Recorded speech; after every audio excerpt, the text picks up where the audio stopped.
Al-jaza min jinsil amal. Suatu ketika, suatu hari Allah akan balas antum dengan perbuatan yang sama.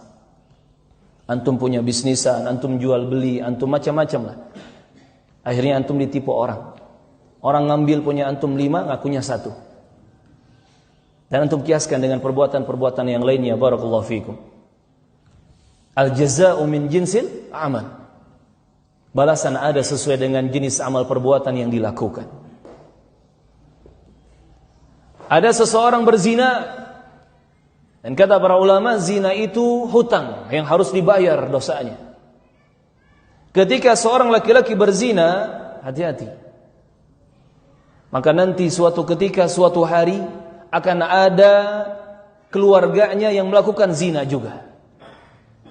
Entah istrinya sendiri, entah putrinya, entah ibunya, entah saudarinya, entah siapapun yang menjadi keluarganya.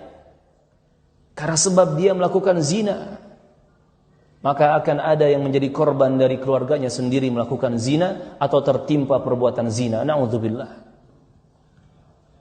Andai setiap muslim dan muslimah memahami kaidah ini, maka pasti akan mawas diri dan akan menjaga dirinya, berhati-hati dalam berbicara dan bersikap.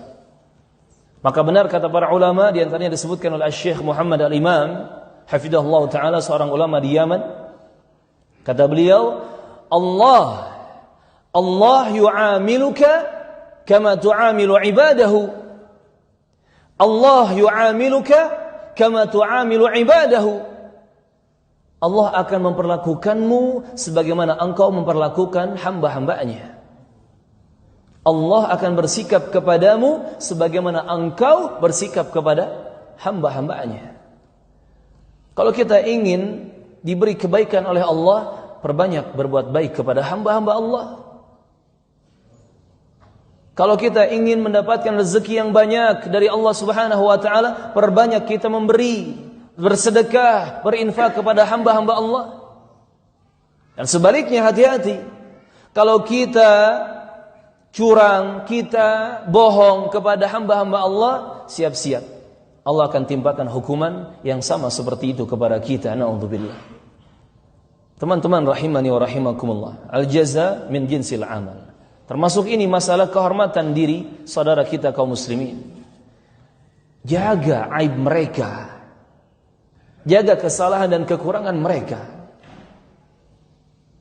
Subhanallah, saya punya seorang teman, seorang ustadz juga, dan saya tidak akan sebutkan namanya, khawatir menjadi sesuatu yang berlebihan.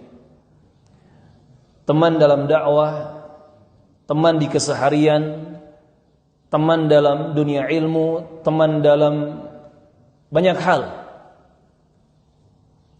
Dan saya mengakui keilmuan beliau tidak hanya dari teori yang beliau hafal, yang beliau miliki, tetapi juga dari aplikasi ilmu di kesehariannya. Subhanallah. Semoga Allah jaga beliau ini, hafizahullah.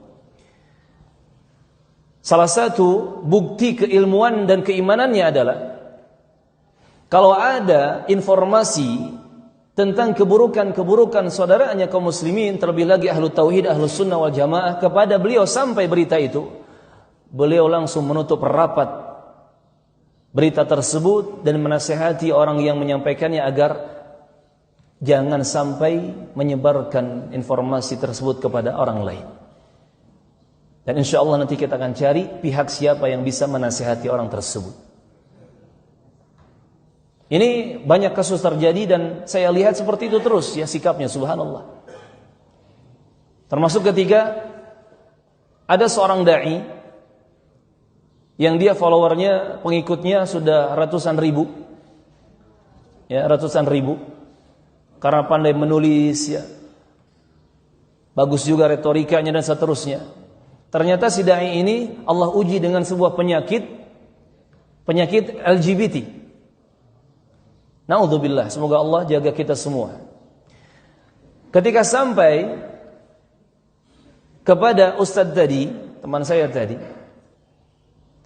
padahal sampai kepada beliau itu hanya sekedar pertanyaan. Cuman memang bertanyanya di khalayak atau di grup lah katakan. Yang namanya grup itu kan lebih dari 2 orang.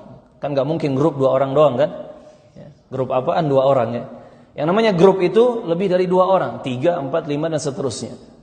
Ditanyakan, apa benar informasi ini? Bla bla bla. Langsung ustaz tersebut menegur atau mengingatkan lewat jalur pribadi, japri. Tolong dihapus informasi itu atau pertanyaan itu. Dan memang benar kenyataannya seperti itu, tapi kita doakan saja. Jangan dibully, jangan dicela. Subhanallah. Ini orang berilmu, teman-teman. Tapi orang yang gak punya ilmu, yang mengedepankan hawa nafsu, macam-macam nanti alasannya. Oh iya, ini dai berbahaya nih, harus diberitahukan kepada umat. Ini dai harus ditahdir, harus diperingatkan umat tentang bahayanya, penyimpangannya dan seterusnya. Tetapi orang berilmu memandang jauh dengan ilmunya. Karena tidak ada manusia yang sempurna, kan begitu. Termasuk seorang pendakwah, pasti Allah uji dengan apapun itu ujiannya. Kata Ustaz tadi, doakan dia, semoga Allah memberikan kesembuhan kepadanya, dan semoga Allah memberinya hidayah. Gak perlu dibully, gak perlu dicela.